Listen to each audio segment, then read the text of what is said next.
आई की मैया मोहे याद ना करे लेते हैं जिसे जुदाई की मैया मोहे याद ना करे कि मैया मोहे याद ना करे हरे कि मैया मोहे याद ना करे लेते हैं जिसे जुदाई की मैया मोहे याद ना करे।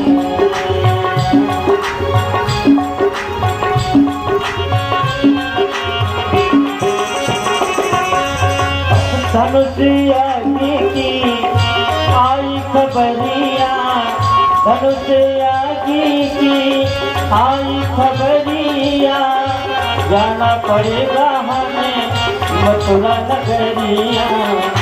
ये दिल कैसे सहेगा जुदाई की मैया वही याद ना करे लेते हैं गज से जुदाई की मैया वही याद ना करे।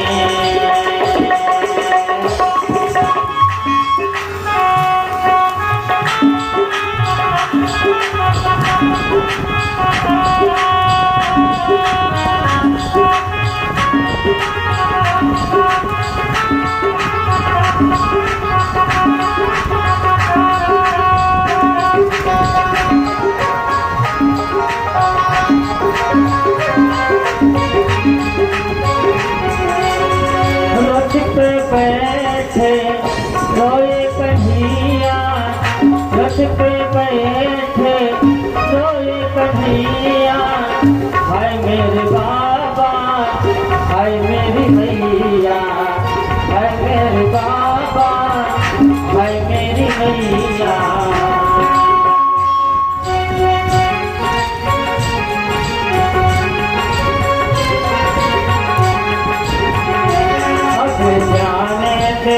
ओ मेरी माई की मैया मोहे याद ना करे लेते हैं जिसे जुदाई की मैया मोहे याद ना करे लेते हैं जिसे जुदाई की मैया मोहे याद ना करे।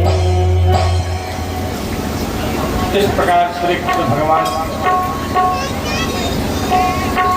सखियों के रोकने पर भी नहीं रुके और अक्रूर के संग चले गए।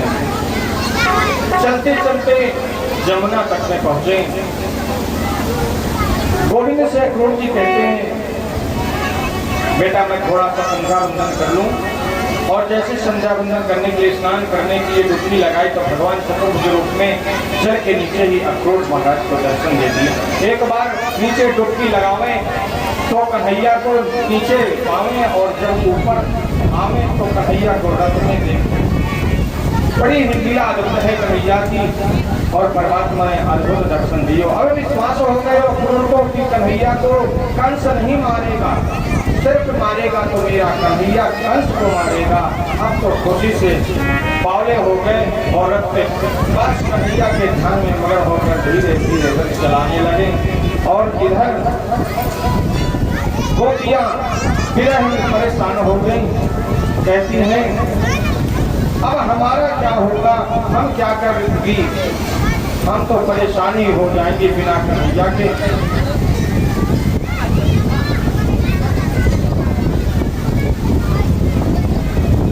गोपियां कहती हैं मैया तेरा कन्हैया हमें तो त्याग दीजिए, अब हम करें क्या।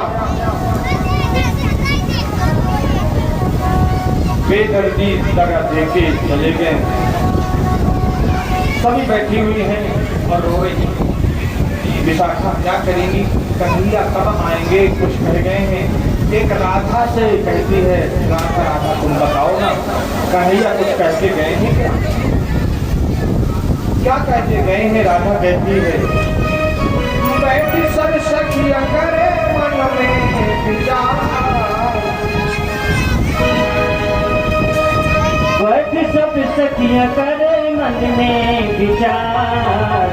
बेदर्दी लगा दे के चले गए, बेदर्दी लगा दे के चले गए, बेदर्दी लगा दे के चले गए, बेदर्दी लगा दे के चले गए।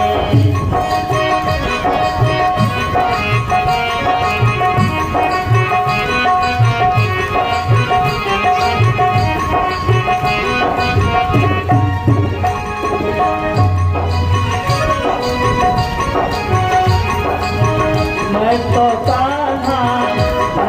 कान्हा से कबहू न देखी, क्यों खोड़ी थी कान्हा दधी की मटी की।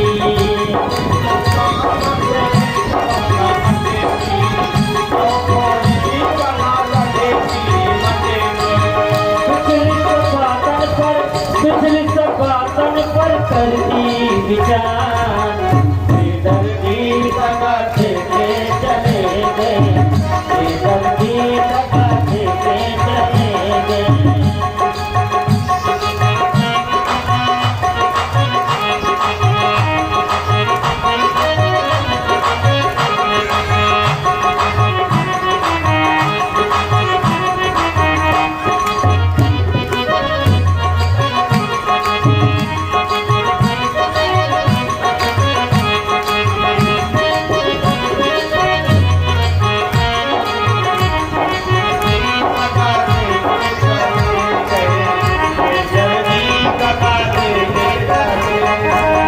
मथुरा से वृंदावन चले गए, मथुरा से वृंदावन चले गए, मथुरा से वृंदावन चले गए।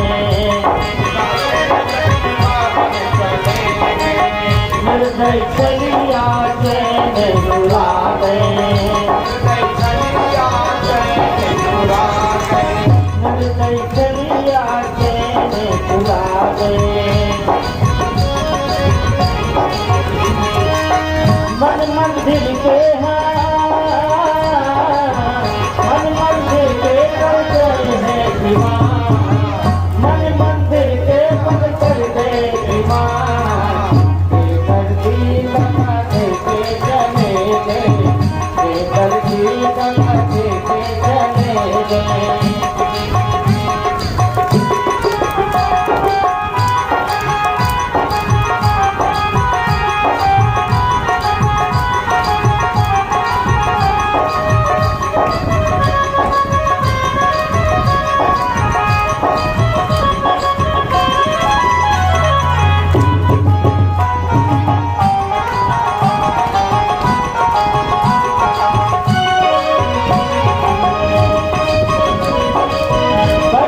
सखियाए करते विचार, अजी सब सखिया करे मन में विचार। बेदर्दी लगा दे के चले गए, बेदर्दी लगा दे के चले गए, बेदर्दी लगा दे के चले गए। सभी गोपियां ऐसे बेदर्दी कन्हैया को उनकी पुरानी जो यादें थी उनको विचार कर करके रो रही हैं और कहती हैं कभी ना रुके, हमारी एक भी बात ना मानी, हमारी चीज इतना प्रेम हम करती रही, फिर आज क्यों हमको छोड़कर चले गए। मथुरा धीरे धीरे पहुंचते हैं उन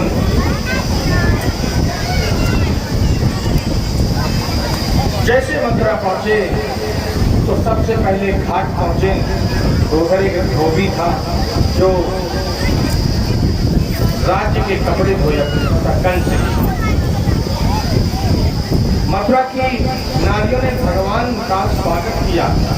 एक सखा कन्हैया से बोले हो कि हमारे पास सुंदर कपड़े नहीं हैं, तो कन्हैया ने एक धोबी से कपड़े को मांग ली, लेकिन धोबी ने कटु वचन कह डाले कि जात रज के थे कहाँ कन्हाई, जो हमें कटो एक पहराई।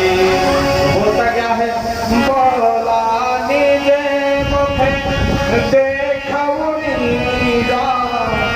धूप बसने तो जात अहीरा। अरे तुम अमीरों के बच्चे क्या राजाओं के कपड़े पहनोगे?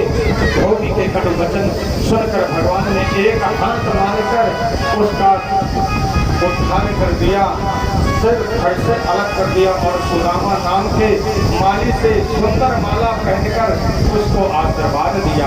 आगे चले तो एक मस्त गोबड़िया पेड़ नामक एक हाथी मिला जिसका भी उद्धार कर दिया।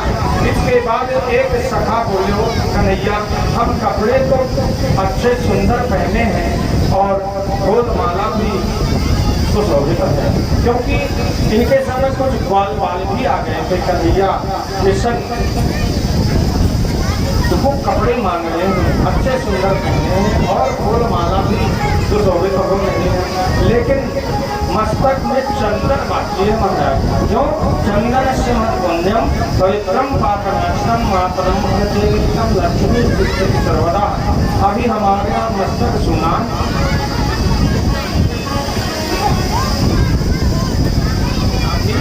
इस मस्तक में चंदन चाहिए महाराज। यदि चंदन मिल जाए तो मस्तक सुशोभित होने लगे, क्योंकि चंदन लगाने से पवित्रता धारण होती है। वैसे तो पंडित जी पूजा कराते हैं तो पवित्रता धारण हो ही जाती है, पर कैसे पूजा कराते हैं? सबसे पहले मंत्र में बोलते हैं, एक गंगा जल लेकर के कुसा से जल छिड़ते कहते ओम अपवित्रः अपवित्रो सर्वावश्रांतो शिवा यह स्मरेत पुंडरीकाक्षं समाह्याभ्यन्तरः स्तुतिः। ये मंत्र क्यों बोला जाता है और कैसे पवित्रता धारण होती है? आइए थोड़ी सी नजर डालेंगे।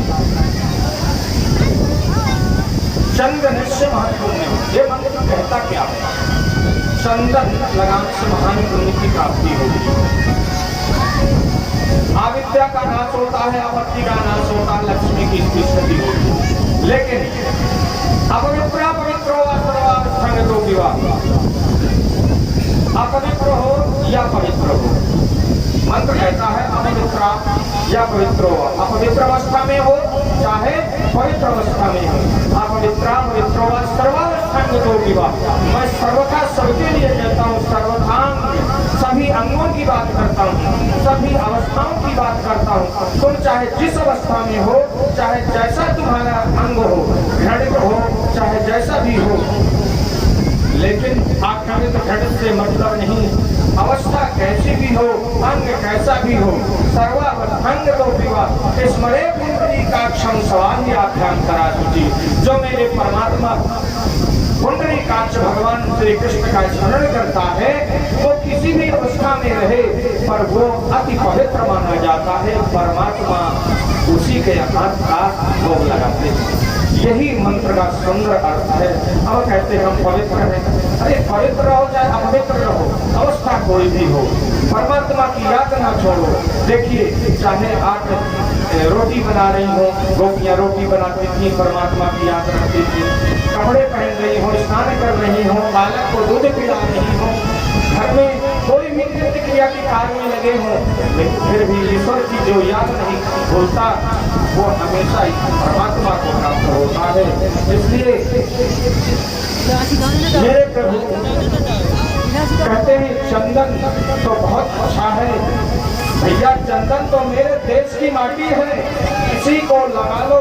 ये भारत भूमि एक तपोभूमि है जहाँ तपस्वी लोगों के चरण पर जाते हैं, वहाँ की मिट्टी भी चंदन हो जाती है। मेरे ब्रज की माटी चंदन है। वैसे तो कहा गया है चंदन है इस देश की माटी और तपोभूमि हरिग्राम है। हर बाला देवी की प्रतिमा बच्चा बच्चा नाम है। तो मेरे ब्रज की भूमि कैसी है वो मेरे ब्रज की माटी चंदन है, गुणगान सभी कहते हैं। ब्रज के राजा यशोदानंदन, ब्रज के राजा यशोदानंदन गिरधारी जहाँ रहते हैं। मेरे ब्रज की माटी चंदन है,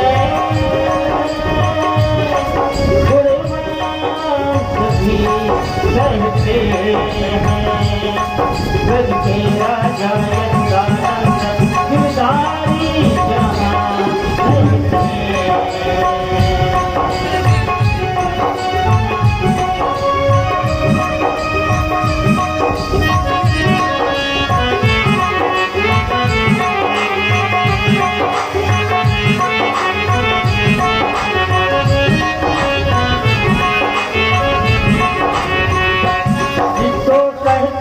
है नर लाला, सारे जग का है उजाला, मन का उजला तन का काला, हमसे मंदिर में श्याम समाए, मन के मंदिर में श्याम समाए। ऐसा कोई नहीं देवाला, खुल खजाने का है ताला, कोई किस्मत खोलने वाला, ऐसे बलिदान श्याम ने कहाए। जब भक्त की राधा भक्ति की धारा बहते हैं, मेरे दिल की माटी चंदन है, गुणवान सभी रहते हैं। ब्रज के राजा यशोदानंद, ब्रज के राजा यशोदानंद, गिरधारी जहाँ रहते हैं।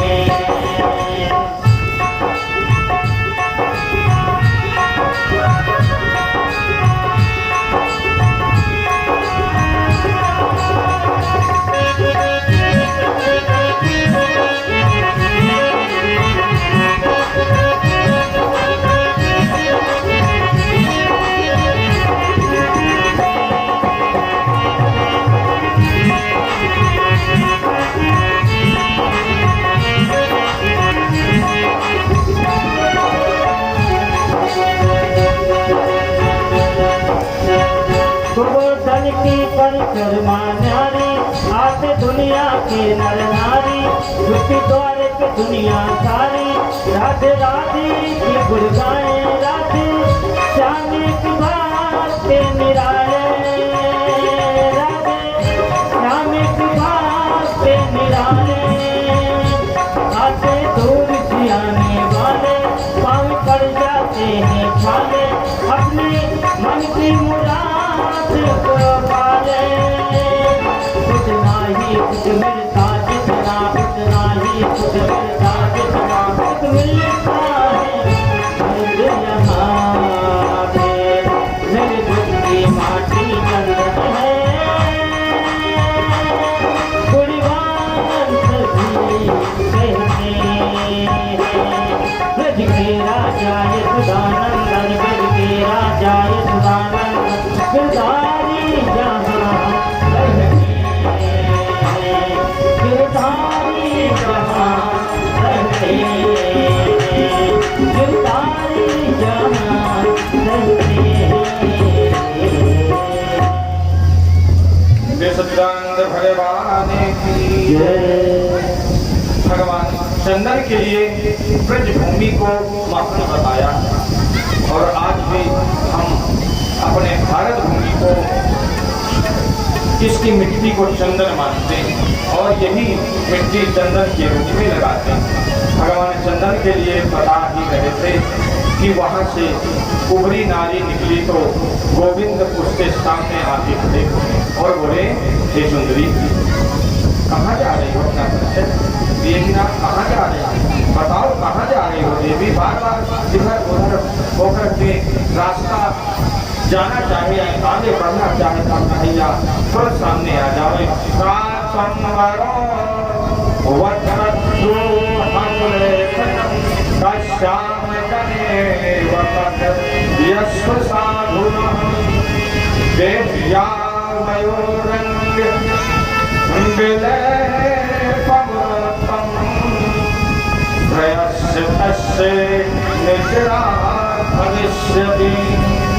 आप हाथ में चंदन की कटोरी लेकर किधर जा रहे हैं? हे सुंदरी, आपको हमें चंदन लगाना चाहिए। आपको बहुत अच्छा लगे तो अपना परिचय बता दो, और अत्यंत अच्छा लगे तो ये चंदन हमें लगा दो। सुंदरी, आप हमें चंदन लगाओ ना। कन्हैया की बात सुनकर गुर्जा के मन में रसगुल्ले फूटे। क्यों? अपनी साड़ी के पल्लू को हटाकर गोविंद को देखा और वो तो जो कि घूंघट खाल के चंदन लेके जा रही थी कंस को लगाने के लिए। हृदय में अंग रूपी हृदय में आनंद रूपी हिलोरे लेने लगी, हिलोरे उठने लगे। कन्हैया से बोली, आपने मेरे ऊपर से पूछा, मेरे को सुंदरी का था, मेरे को पहली बार किसी ने इतना सम्मान से बोला है। मैं सुंदरी हूँ। और नारी जब अपनी प्रशंसा सुनती है तो मुग्ध हो जाती है। मैं सिर्फ पूजा की बात नहीं करता। जब कोई पुरुष किसी भी नारी की प्रशंसा करे, उनके सुंदरता का बखान करे, तो अपने जीवन को धन्य मानती है, उसको सुख प्राप्त होता है। पूजा बोली, मैं कंस की दासी हूँ। मेरा टेढ़ा मेढ़ा जो शरीर है ना, ये सुंदरी कहलाने के योग्य नहीं है। मैं इतनी सुंदर भी नहीं हूँ। आपके पवित्र ये जो थाल है, मस्तक है, जिसमें मैं चंदन लगाता हूँ, आपने मेरे को सुंदर करके सम्मानित किया है। आप कौन है? देवी, आप वास्तव में सुंदर हैं। कैसे सुंदर हो? और तुरंत दाढ़ी को पकड़ के थोड़ा सा ऊपर को खींच दिया भगवान ने, तो एक सुंदर कन्या के रूप में प्रकट हो गई पूजा। अब तो पूजा भगवान से प्रेम करने लगी। परमात्मा, आपने सुंदर शरीर दिया है, तब ये सुंदर शरीर और किसी का नहीं हो सकता। आपका दिया है, आप ही को निछावर। अब तो परमात्मा को बहुत चाहती हुई परमात्मा की भक्ति में लग गई। और इसके बाद कंस ने जिस स्थान को चुना था राज दरबार में, उस दरबार में कन्हैया पहुंच गए, जहां धनुष रखा था भगवान ने उसे जाकर के वहां तोड़ दिया। माना जाता है कि जो उस धनुष को तोड़ेगा वही कंस को मारेगा। तो ये प्रमाण देने के लिए कंस का वो धनुष जाकर के तोड़ डाला। समय अच्छा था, जो इस धनुष को तोड़ेगा वही तुम्हें मारेगा, ऐसा कंस भी जानता था। रंग भूमि आये दुवीरा, शक्र धनुष कहि तोड़े शरीरा। मुस्लिम चारों सुदर्शन जैसे विशाल बड़े राक्षसों को दोनों भाइयों ने मार डाला। जैसे ही कंस ने देखा कि मेरे इतने बड़ी राक्षसों को उसने मार डाला, तो गर्जता हुआ बोला, इन दोनों बालकों को जल्दी पकड़ो, सब मिलकर पकड़ो और मार डालो। कृष्ण के ऐसे प्रवचनों को सुनकर के कंस के मंच के पास पहुंच गए। एवं विकथमाने वै कंसे प्रसुतितो गयम् लंघिन्द मौत्यमत्त तरसां मत्स्यमुतं विमारोहणम्। जो ही भगवान कंस के पास पहुंचे तो कंस ने तलवार खींच ली, तलवार उठा ली और कटु वचनों का उच्चार करने लगा। सुनत कृष्ण देखे पहुंचे और पकड़ी सिपाही दीन गिराई, तो काढ़े प्राण घसीट घसीटा और डाले सकल निशाचर दीपा। कंस को पकड़कर एक मुष्टिक से प्राण हर लिए। इस प्रकार कंस का पद हो गया। देवताओं ने कृष्ण के ऊपर धूल बरसाने लगे। वहां के नर नारी बहुत प्रसन्न हुए। कोई भगवान कहता है तो कोई नंदलाल कहता है, कोई गोविंद कहला है। अजब है तेरी लीला, सुन ले मुरली वाला। अजब है तेरी लीला, सुन ले मुरली वाला। जय जय जय गोपाला, जय जय जय गोपाला। अजब है तेरी लीला, सुन ले मुरली वाला। जय जय जय गोपाला, जय जय जय गोपाला। जय जय जय गोपाला,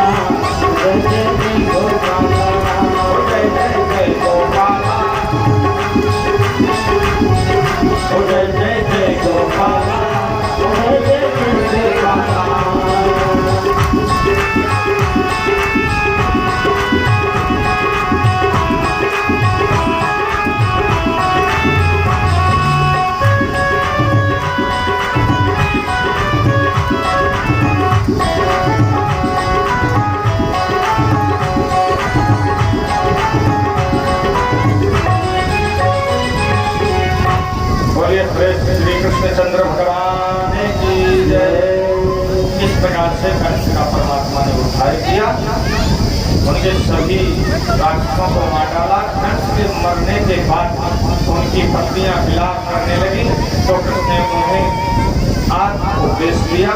कंस के और 2-4 भाई थे, उनका भी उद्धार हो गया। नाना होकर सैनिकों राजगद्दी से अभिषेक किया और माता देवकी और वसुदेव को भगवान कारागार से मुक्त कर दिया। इस प्रकार अब माँ के और पिता के पास रहने लगे। कुछ दिन बीता कि गोपियों की याद आ गई। गोपी क्या कर रही होंगी? उद्धव को कहा थोड़ा शुद्ध ले आओगे क्या? जाओ। मेरी गोपियों मेरी याद में मेरे विरह में अभी तक भोजन पानी तक नहीं किया। मात्र प्राण शरीर में लगते इसलिए नहीं क्योंकि मैं कह आया था कि मैं आऊंगा जरूर, अब चिंता मत करना। उद्धव ब्रज विसरत नहीं, मेरे को वहाँ की याद नहीं करती, इसलिए उद्धव को देखकर को वहाँ का हाल सुना और बहुत दुखित हुए परमात्मा कृष्ण।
अब आएगा मेरा सांवरिया, अब आएगा मेरा सांवरिया,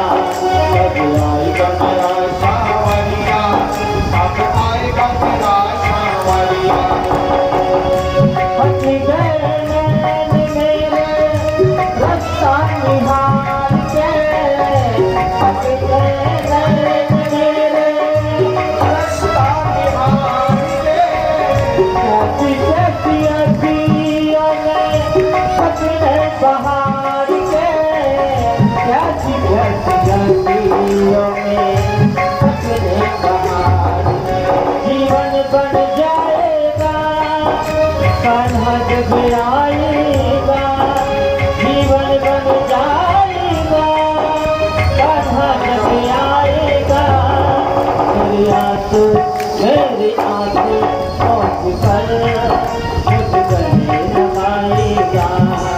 कब आएगा मेरा सांवरिया, कब आएगा मेरा सांवरिया।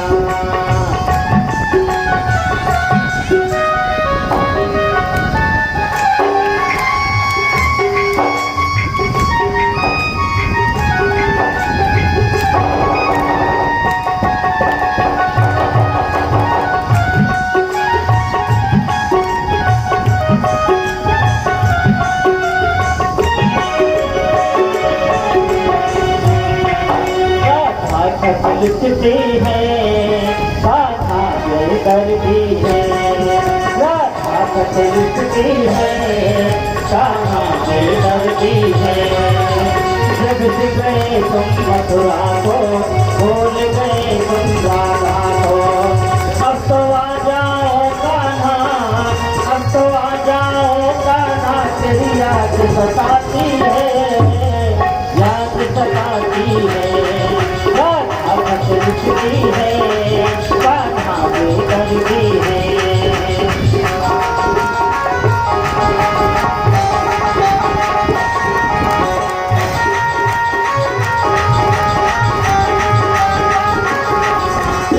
सूर्यास्त ने मोर घिरोए पंख फैलाए हैं, पंख फैलाए हैं। सभी गैया बछड़े, रोती है सभी गैया बछड़े, घास न खाते हैं, घास न खाते हैं। अब तो आ जाओ कान्हा, अब तो आ जाओ कान्हा, तेरी याद सताती है, याद सताती है। राधा बचती है, कान्हा बेदर्दी है, राधा बचती है, कान्हा बेदर्दी है।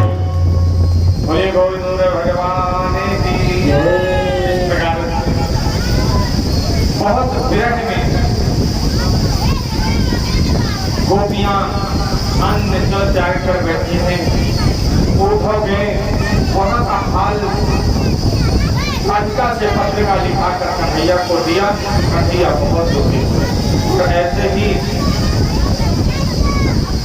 सुखदेव महाराज आगे कथा बताते हैं कि कंस की जो दो पत्नी हैं, जिनका नाम है अस्थि और प्राप्ति, दो पत्नी थी कंस के, अस्थि और प्राप्ति। प्राप्ति, मैं आपसे एक बात कहूँ, कंस कहते हैं अभिमान को। कंस कहते किसे है? अभिमान को। और अभिमान की पत्नी दो हैं, अस्थि और प्राप्ति।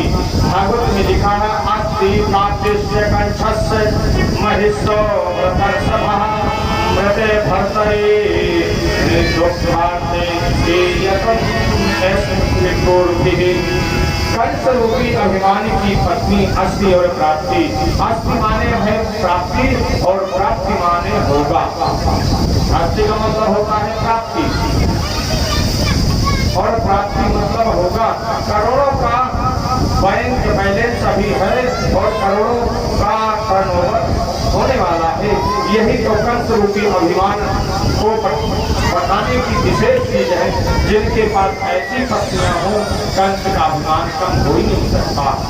कंस का अभिमान बढ़ता रहता है। जिस प्रकार अस्थि और प्राप्ति ने जाकर जरासंध से शिकायत कर दी कि कृष्ण ने हमारे पति को मार डाला। जरासंध ने तेज छौड़ी सेना लेकर मथुरा पर चढ़ाई कर दी। बहुत दिन तक लड़े, कई बार जरासंध को हराया, लेकिन एक बार जरासंध ने कालवान को कृष्ण के पीछे लगा दिया और कृष्ण के पीछे लगाया तो कृष्ण कालवान से आज भयभीत होकर के रणछोड़ बन गए। कालवान को एक विशेष वरदान था, इस कारण से उसे कोई मार नहीं सकता था। भगवान के हाथ भी मृत्यु नहीं थी, इसलिए वो भागते रहे, भागते भागते जहाँ मुकुंद नाम के भक्त तपस्या करके सो रहे थे, बहुत दिन तक देवा को संग्राम किया था। आज उसी को उठाने जाकर समाहित हुए भगवान के पीछे पीछे दौड़ते हुए कालवान भी आया। भगवान ने एक लात मारी मुचकुंद को और छिप गए। मुचकुंद जैसे ही नेत्रा को त्याग कर देखा सामने कालवान खड़े हैं तो कालवान पहले ही दृष्टि में भस्म हो गए। इस प्रकार कालवान का भी उद्धार किया और मुचकुंद का भी उद्धार किया। बोलिए सच्चिदानंद भगवान की। देखिए अब ये आज की एक सुंदर कथा, रुक्मिणी का सुंदर विवाह। इस कथा को जरूर सुनकर आप लोग जाइए और जितने भैया बराती हैं सभी तैयार हो जाना। शायद बजने भजने में टाइम लगे, बढ़िया कोट पैंट पहन के जामा बामा जो भी है बड़े तैयार होकर आना है। और जितने भी घराती हैं स्वागत के लिए, दहेज के लिए जो भी उपाय करें वो जरूर करके रखें। राजा असीत भीष्म को तस्य पंचा भवन पुत्रा कन्यैका एक राजा जिनका नाम भीष्म है। ये कुंदनपुर के राजा, इनके 5 पुत्र थे। बड़े का नाम था रुक्मी। 5 पुत्रों के बाद भी कोई पुत्री नहीं थी। पुत्री की प्राप्ति बहुत बड़ी कामना लेकर हमेशा भगवान की तपस्या किया करते थे। तपस्या करते करते एक दिन सरोवर में कमल के फूल पर उन्हें एक सुंदर सी नन्ही बालिका मिल गई, जो कि लक्ष्मी है। रुक्मिणी का जन्म लक्ष्मी का है और राधा का जन्म किसका है? आप लोग जानते होंगे। राधा का जन्म कृष्ण का है और कृष्ण का जन्म राधा का है। राधा कृष्ण एक ही है, स्त्री और पुरुष दोनों रूप में जन्म लेकर आए। अब देखिए लक्ष्मी जी का सुंदर अवतार कमल को सुने। रुक्मिणी नाम जोते जब जन्म हुआ कमल को सुने और भीष्मक राजा को प्राप्त हुआ तो गुणवानों से ज्योतिषियों से पूछा। ज्योतिषी पंडितों ने रुक्मिणी नाम बताया। ये रुक्मिणी जी ही साक्षात लक्ष्मी जी हैं और लक्ष्मी किसी के गर्भ में वास नहीं करती। कहाँ करती है? कमल में वास करती है। लक्ष्मी कमल में वास करती है तो लक्ष्मी तिष्ठति सर्वदा ब्राह्मण के चंदन, दोनों भक्तियों के बीच में जो मध्य चंदन रक्त वर्ण लगाया जाता है वहां वास करती है। ब्राह्मणों की लक्ष्मी, क्योंकि ब्राह्मणों को साथ में भृगु जी को साथ मिला था, लक्ष्मी जी ने साथ दिया था। जब भृगु ने लात मारी थी विष्णु को तो उन्होंने कहा था मैं आपका त्याग करती हूँ, आपके पास नहीं रहूंगी। तो भृगु ने कहा मैं नाना यज्ञ रत्न पैदा कर दूंगा जिससे आपको मेरे पास आना पड़ेगा। तो परमात्मा ने चंदन में लक्ष्मी के पास पढ़ने का आग्रह किया और ब्राह्मण अपने विद्वता के माध्यम से लक्ष्मी को चंदन में बात मस्तिष्क के दोनों भूतियों में रखते हैं और गर्भ में बात करती नहीं तो कमल में पैदा हो गई। ये गर्भ से बात नहीं। लक्ष्मी प्रकट हुई समुद्र से और लक्ष्मी जानकी जी बनी तो प्रकट हुई पृथ्वी से और वही जानकी रुक्मिणी बनी तो प्रकट हुई कमल में। कितने जन्म हो गए? 3 वर्ष। पृथ्वी से प्रकट हुई तो बनी जानकी, इनको कहते हैं सीता, और समुद्र से प्रकट हुई तो बनी लक्ष्मी, और जब कमल से पैदा हुई तो बनी रुक्मिणी। आज इस कन्या को लेकर राजाभिषेक ने राजा भीष्मक ने अपनी प्रियतमा रानी को सौंप दिया और प्रसन्न होकर बोले हमें पुत्री मिल गई। कितनी आनंद की बात है। राजा ने रुक्मिणी को पढ़ा लिखा कर विदुषी बनाना था। नारद के वचनानुसार राजा भीष्मक ने मन में संकल्प किया इस पुत्री का विवाह श्री कृष्ण से ही करूंगा। परंतु भीष्मक का बड़ा पुत्र रुक्मी ने तो विवाह शिशुपाल से करने की की थी और राजा से बोला पिताजी मैं जो कहता हूँ उसमें रुक्मिणी का विवाह कृष्ण से नहीं करना, क्योंकि कृष्ण को एक साधारण अहीर है, ये गली गली माखन मान के खाने वाला है, ये राजकुमारी को कैसे रखेगा।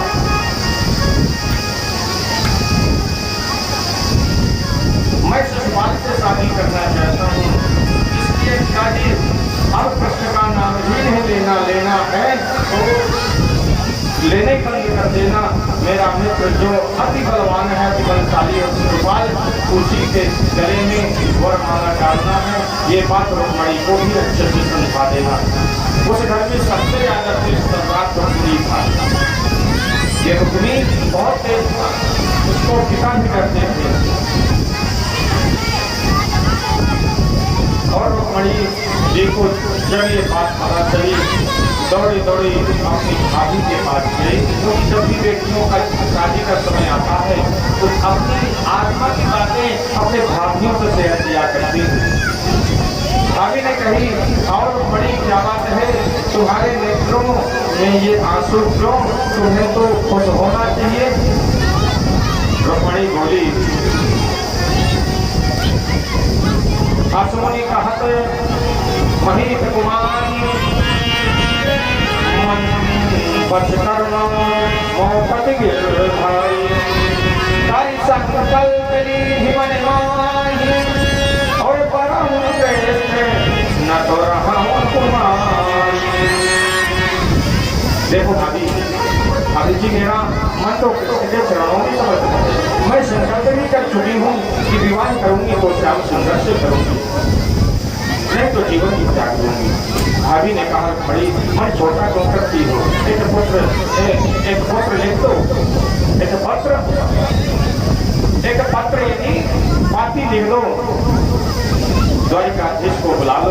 भगवान श्री कृष्ण बहुत दयालु हैं, भगवान श्री कृष्ण को भी स्वयंवर में बुला लो, आमंत्रण करो। कृष्ण जब आए तो वरमाला डालकर अपने पति को स्वीकार कर लेना। भाभी की बात मानी और ऐसे कृष्ण को पाती लिख दिया। और इसके बाद सखियों से कहती है,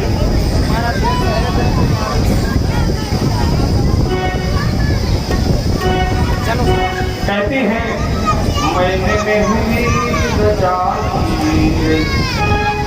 कृष्ण नाम की,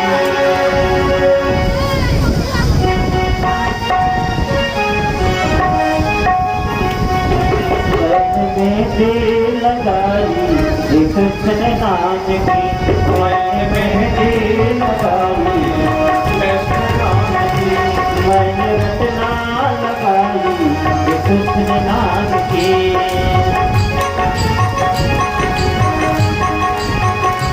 मेरी चोरिया में कृष्ण, मेरी चुनरी कृष्ण,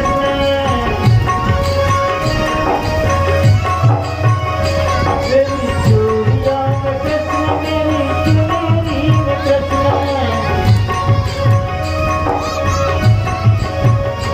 मैंने अपनी कढ़ाई कृष्ण नाम की, मैंने अपनी कढ़ाई कृष्ण नाम की, मैंने मेहंदी लगाई कृष्ण नाम की, मैंने लगाई कृष्ण नाम की।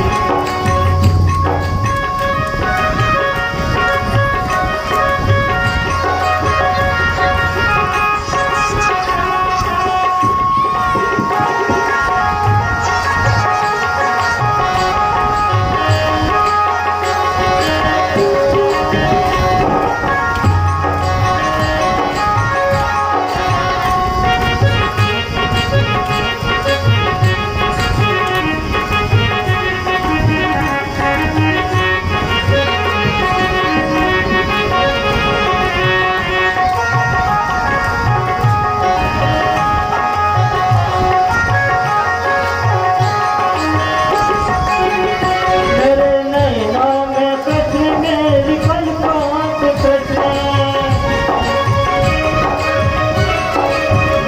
मेरे नैनों में कृष्ण, मेरी पलकों पे कृष्ण,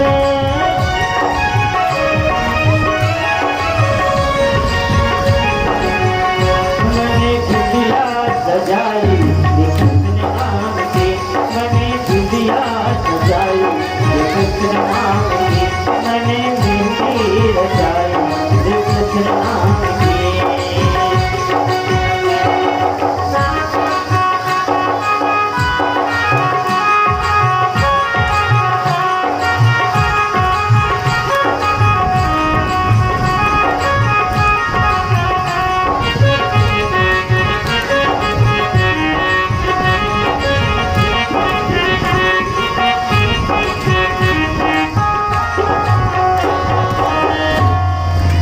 बोलिए बांके बिहारी लाल की जय। श्रोत्वा गुणान भवन सुंदर प्रमयंता, निर्विश्य कर्ण निव हृदय हर पौंड्रिका, रूपं वृषाम दृश्यमान् माता मखिला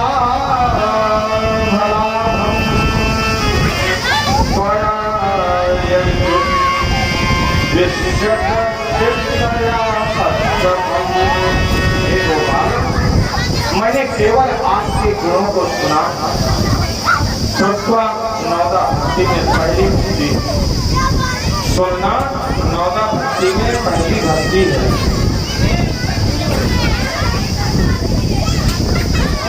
इसलिए रुक्मणी जी लिखती हैं,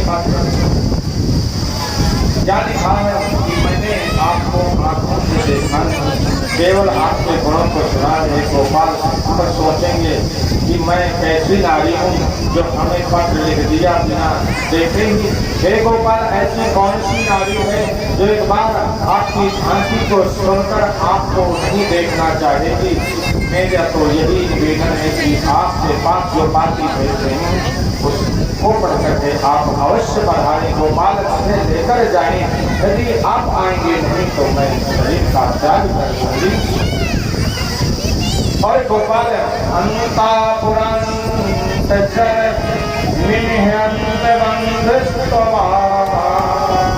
आप सोचेंगे कि अंतापुर में तुम रहती हो, मैं तुम्हें लेकर आऊंगा कैसे। यदि ऐसा आप सोच रहे हैं तो गोपाल जी, हमारे कुल की परंपरा है कि विवाह से पहले बेटी का कात्यायनी जी का पूजन किया करती है। गांव से बाहर एक गोपिका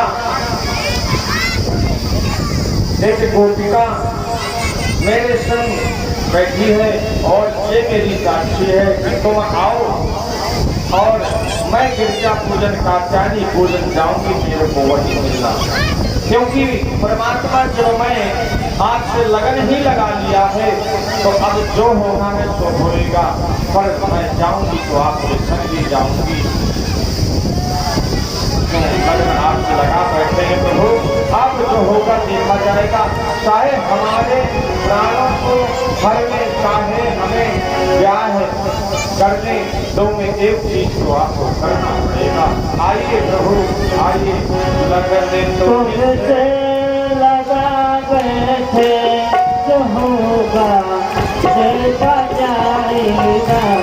लगन तुमसे लगा बैठे जो होगा देखा जाएगा।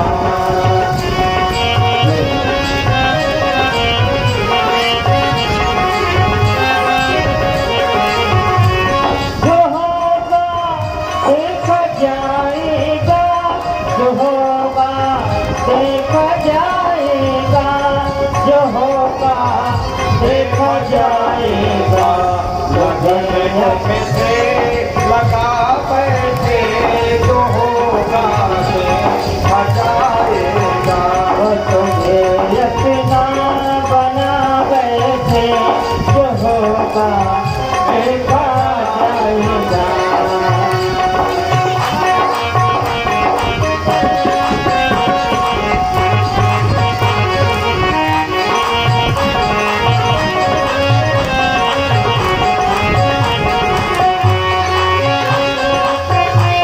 कभी दुनिया से डरते थे, वो छुप छुप याद करते थे।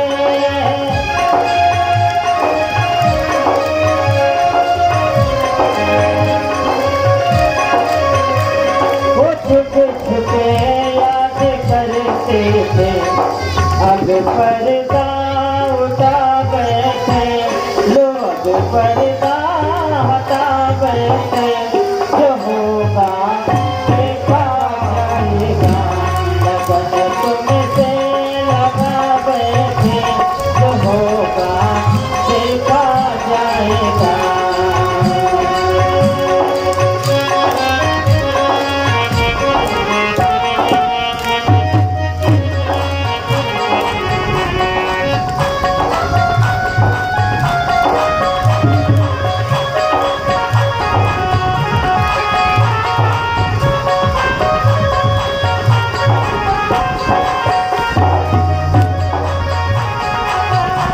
लगन तुमसे लगा बैठे जो होगा देखा जाएगा, जो होगा देखा जाएगा। बोले गोविंद भगवान की जय। इस प्रकार पंडित जी तो चले गए और इधर सभी सखियों के सब बार बार कन्हैया का चरित्र बखान करती, उनकी प्रशंसा करती। कन्हैया ने पाती पढ़ी तो कन्हैया बोले, देखो भैया जी, अब हमें तो जानो है ही, हम चलेंगे तो चलो हम आते हैं। अरे पंडित जी अब तो तुम ठीक है, वहाँ पहुँचो और मैं साथ में आता हूँ। पंडित जी बोले क्यों क्या हुआ कन्हैया? कन्हैया जी बोले देखो ना भैया जी, आप थोड़ा सा हमें संकोच लगता है क्योंकि हमारे बड़े भैया हैं, अब थोड़ी सी शर्म तो करनी ही होगी। ऐसा तो हम कह नहीं देंगे आपको कि हाँ चलो हम शादी करने को चल रहे हैं। बलराम जी आई गए और बोले अरे लाला कहाँ जा रहे हो है? कन्हैया जी बोले कुछ बात बनाई। नहीं कुछ ऐसे ही। बलराम जी ने पूछा रखते चढ़कर कहाँ जा रहे हो है? कन्हैया बोले हाँ भैया जा तो रहे हैं, पर क्या कहें आपसे। बलराम जी ने कही वो तो बरोबर कहना ही पड़ेगा, लेकिन बताओ तो सही कहाँ जा रहे हैं? इस स्थान का कोई नाम भी है कि नहीं? ना तो स्थान का नाम बताओ, ना ये कहें कि मैं रुक्मणी से मिलने जा रहा हूँ, मंत्री साथ में है, सेना साथ में है, कहाँ जा रहे हैं कन्हैया? तो पंडित जी बोले साथी जिसे जैन लीजिए बलराम भैया कन्हैया तो कुंडलपुर जा रहे हैं राजा भीष्म के यहाँ। बलराम जी ने कहा अरे हाँ कुंडलपुर में तो रुक्मणी का स्वयंवर है। वो मैंने सोचा था मेरा कन्हैया तो लाला, मेरा कन्हैया तो अभी लल्ला है, ये तो बड़ो हो गए है, जरूर जाना चाहिए। मेरा गोविंद किसी से कम थोड़ी है, स्वयंवर में बड़े बड़े राजकुमार आए होंगे तो मेरा लल्ला भी तो कुमार है, लाखों में एक है। बलराम ने सेनापति को आदेश दिया साथ सेना लेकर जाओ, क्योंकि वहां से सुखाल जैसा दुष्ट जरूर पहुंचा होगा, इसलिए कृष्ण की सुरक्षा के लिए जाओ। भगवान कुंडलपुर पहुंचे तो भीष्मक ने कृष्ण का स्वागत किया, लेकिन भीष्मक के जो ये 4 पुत्र हैं रुक्मी, रुक्मबाहु और रुक्मकेश, रुक्ममाली, 4 हैं। बड़ा पुत्र रुक्मी ने चारों तरफ सुरक्षा बढ़ा दी और जब गौरा माता का पूजन करने रुक्मणी चली तो उनके साथ में 10,000 सखियां और सेना लगा सुरक्षा व्यवस्था बहुत जोरों से तैयार की। रुक्मणी जी गौरा माता का पूजन, कात्यायनी माता का पूजन करने मंदिर का द्वार खुला है, सैनिक पहरे में लगे हैं। रुक्मणी की आंखों में आंसू भरा हुआ है और सामने कन्हैया की मूर्ति दिख रही है कात्यायनी जी की, लेकिन उस कात्यायनी की मूर्ति में भगवान ही दिख रहे थे। अब कात्यायनी जी का, गौरी जी का पूजन कर रही हैं। देखिए रुक्मणी जी अब कात्यायनी माता आनंदी का पूजन करने जा रही हैं।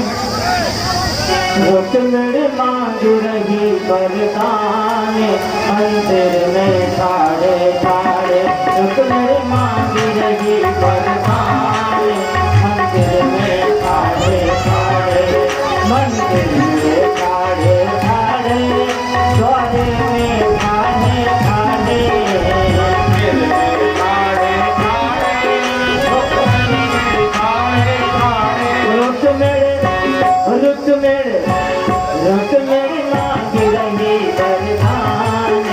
मंदिर में ठाड़े ठाड़े,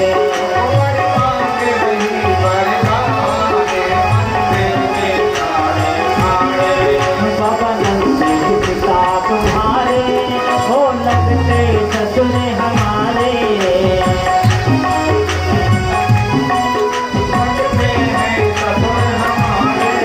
बाबा नंदी पिता